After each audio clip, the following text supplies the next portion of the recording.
صحیح مسلم میں ہے جب نبی صلی اللہ علیہ وآلہ وسلم مدینہ شریف ہجرت کر کے آئے تو بچیوں نے دف بجایا اور یا رسول اللہ کے نعرے لگائے، اس سے میلاد ثابت نہیں ہوتا؟ میلاد کیسے ثابت ہوتا ہے؟ اس سے تو نبی علیہ السلام ہجرت کر کے آئے تو استقبال کیا.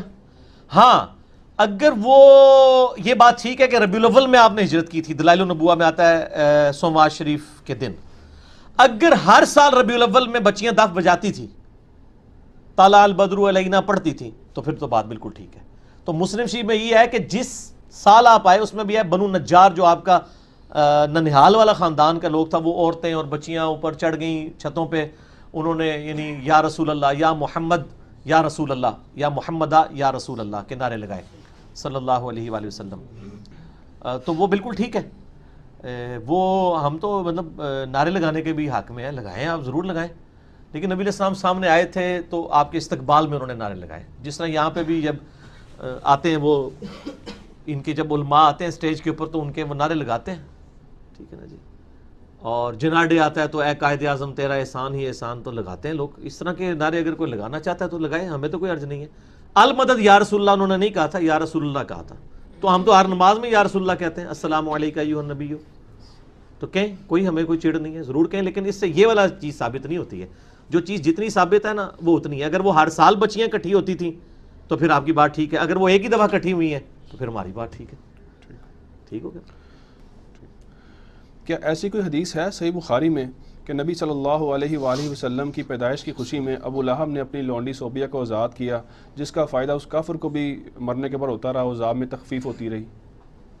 ہاں یہ لفظ جو ہے نا صوبیہ، یہ اردو میں بولا جاتا ہے، اصل میں لفظ ہے سویبہ، سویبہ، ٹھیک ہو گیا. جیسے سلیم لفظ بولا جاتا ہے، عربی میں لفظ سلیم نہیں ہے، سلیم ہے. یہ بخاری میں موجود ہے، یہ بڑی مشہور حدیث ہے، اس لیے مجھے اس کا نمبر بھی یاد ہے، 5101 انٹرنیشنل نمبر کے مطابق، کہ ابو لہب کی ایک لونڈی تھی سویبہ، اس نے آ کے نبی علیہ السلام کی پیدائش کی خبر دی ابو لہب کو کہ تیرے چھوٹے بھائی کے گھر جو کہ فوت ہو چکا تھا، یتیم بچہ پیدا ہوا، تو اس کو بڑی خوشی ہوئی.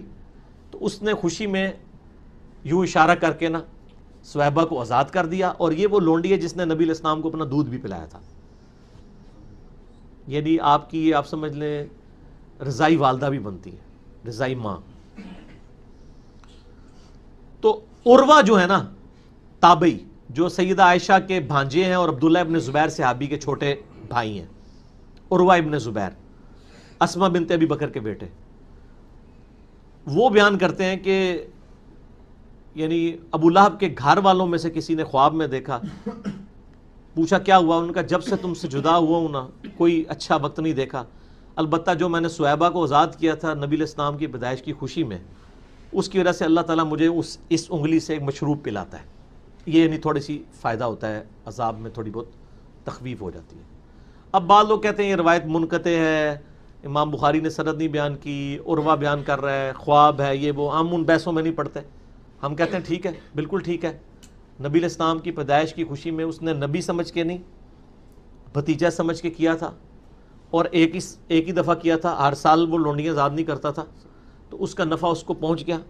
آپ بھی نبی علیہ السلام کی پیدائش کی خوشی میں صدقہ اور خیرات کرنا چاہتے ہیں ضرور کریں، ہمیں کوئی حرج نہیں ہے، آپ کریں اجتہاد اگر آپ اس سے مسئلہ نکالنا چاہتے ہیں. لیکن آپ اس مسئلے سے لوگوں کو پابند نہیں کریں گے، ورنہ تو آپ کو یہ بتانا پڑے گا کہ حضرت ابو بکر، عمر، عثمان و علی بھی اپنے دور کے اندر 12 ربیع الاول کے اوپر اس طرح لونڈیاں آزاد کرتے تھے. تو یا پھر آپ کہیں گے ہم بڑے عاشق رسول ہیں ان سے، تو مسئلہ آ کے وہاں پہ پھنسے گا. علیکم بسنتی و سنت الخلفاء الراشدین المہدیین.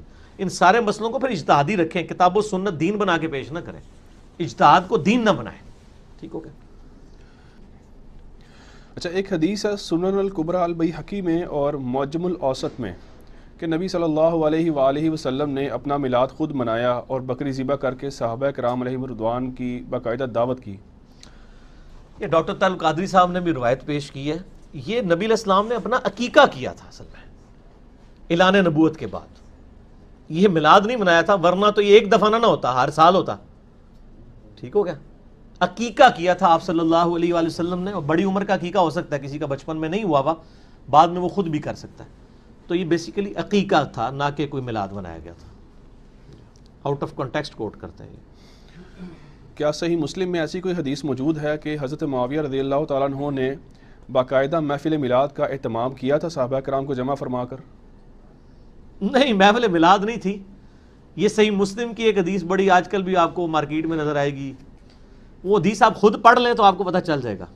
مشکات میں بھی آپ کو دوسری جلد میں اللہ کی رحمت والے، اللہ کے ناموں کے ذکر والے چیپٹر میں مل جائے گی. مسلم شریف میں بھی موجود ہے کہ حضرت معاویہ رضی اللہ تعالیٰ عنہ ایک دفعہ، ابو سعید خدری کہتے ہیں کہ صحابہ کرام بیٹھے تھے تو وہ آپ ان کے اندر آئے اور ان سے پوچھا کہ آپ کس لیے بیٹھے ہو؟ انہوں نے کہا ہم اس لیے بیٹھے ہیں کہ ہم اللہ تعالیٰ کا شکر ادا کر رہے ہیں، اس کا ذکر کر رہے ہیں اس بات پہ کہ اس نے ہمیں اسلام کی روشنی عطا فرمائی، ہدایت عطا فرمائی. حضرت معاویہ نے کہا کہ اللہ کی قسم اٹھاؤ کہ تم صرف اسی لیے بیٹھے ہو. انہوں نے کہا اللہ کی قسم ہم صرف اسی لیے بیٹھے ہیں. پھر انہوں نے فرمایا کہ میں نے یہ قسم بدگمانی کی وجہ سے نہیں اٹھائی، بلکہ یہ سیم کیس ہمارے ساتھ بھی ہوا تھا کہ صحابہ کرام اس طرح بیٹھے تھے، نبی علیہ السلام تشریف لائے اور پوچھا کس لیے بیٹھے ہو؟ ہم نے بتایا اس لیے بیٹھے ہیں. تو آپ نے کہا قسم اٹھاؤ، ہم نے بھی قسم اٹھائی. پھر آپ صلی اللہ علیہ وآلہ وسلم فرمایا ابھی ابھی اللہ تعالیٰ نے جبرائیل کو میرے پاس بھیجا تھا کہ اللہ تعالیٰ تمہاری وجہ سے فرشتوں پہ فخر فرما رہا ہے. فرشتوں نے کہا تھا نا یہ قتل و غارت کرے گا، تو اللہ نے فرمایا یہ دیکھ لو میرے نبی کے صحابی تو ہیں نا. اسی سے میں نے ایک میرا کلپ بھی حضرت معاویہ کی فضیلت پہ یہ حدیث میں نے پیش کی تھی ان کے صحابی ہونے پہ. اس میں میلاد کا تو ذکر ہی نہیں ہے، اس میں تو ہے کہ وہ یہ ذکر کر رہے تھے کہ بھئی نبی علیہ السلام کی وجہ سے اللہ تعالیٰ نے ہمیں ہدایت دی، اور وہ تو ہم ہر وقت ذکر کرتے ہیں، ہم تو ہر وقت کہتے ہیں. میلاد کی کوئی محفل نہیں تھی، بلکہ آپ بھی سر جو میلاد کی محفلیں کرتے ہیں نا اس میں یہی حدیثیں بیان کر کے وہ اسلام بھی پھر لوگوں کو بتایا کریں. حدیثیں یہ بیان کرتے ہیں اسلام انڈیا، پاکستان، بنگلہ دیش میں انگریزوں کے دور میں لکھی ہوئی کتابوں سے پیش کر رہے ہوتے ہیں. اسلام پھر کتاب و سنت سے پیش کریں نا کہ اپنے بعد دو چیزیں چھوڑ کے جا رہا ہوں، کتاب اللہ اور سنت. الموطا امام مالک میں، مستدل الحاکم میں آتا ہے، اور مسلم شریف میں آتا ہے قرآن اور اہل بیت کے ساتھ اس نے سلوک کرنا اور قرآن کو پکڑنا. تو آگے پھر قرآن پکڑایا کریں نا. روایتیں یہ پیش کرتے ہیں اور جلسے جلوسوں میں کیا کر رہے ہوتے ہیں. تو ہم اس پہ یہی کہیں گے کہ ایک بار جھوم کے کہہ دیں نہ میں وابی نہ میں بابی، میں ہوں مسلم علمی کتابی. ٹھیک ہو گیا. اگرچہ میلاد شریف منانے کا مروجہ طریقہ صحابہ کرام، تابعین اور تبع تابعین کے دوار میں شروع نہیں ہوا، لیکن بعض بڑے علماء نے 7ویں اور 8ویں صدی ہجری میں سٹارٹ ہوئے اس عمل کو پسند کیا. مثلا ابن حجر حیتمی، امام سخاوی، امام جلال الدین سیوطی، ملا علی قاری اور آپ کے پسندیدہ ابن حجر اسقلانی نے بھی اس کو جو ہے نا میلاد منانے پر اجماع کا دعویٰ کیا ہے.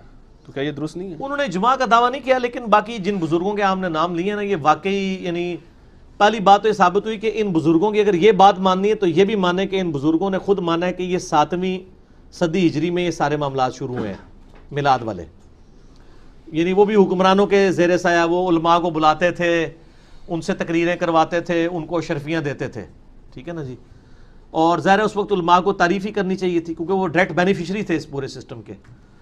تو ہم تو فتویٰ کوئی نہیں لگاتے ہیں، لیکن ہمیں صرف یہ بتایا جائے کہ جن چیزوں کی تعریف انہوں نے کی ہے وہ چیزیں کیا ہوتی تھیں. نبی علیہ السلام کی سیرت بیان ہوتی تھی، وہ تو ہم بھی کرتے ہیں پروگرام. آج میں بھی تو محفل میلاد کر رہا ہوں، میں نے کہا اجماع ہے ربیع الاول میں آپ پروگرام کریں. لیکن یہاں پروگراموں میں کیا ہو رہا ہوتا ہے؟ اپنے علاوہ ساروں کو گستاخ رسول کہہ رہے ہوتے ہیں.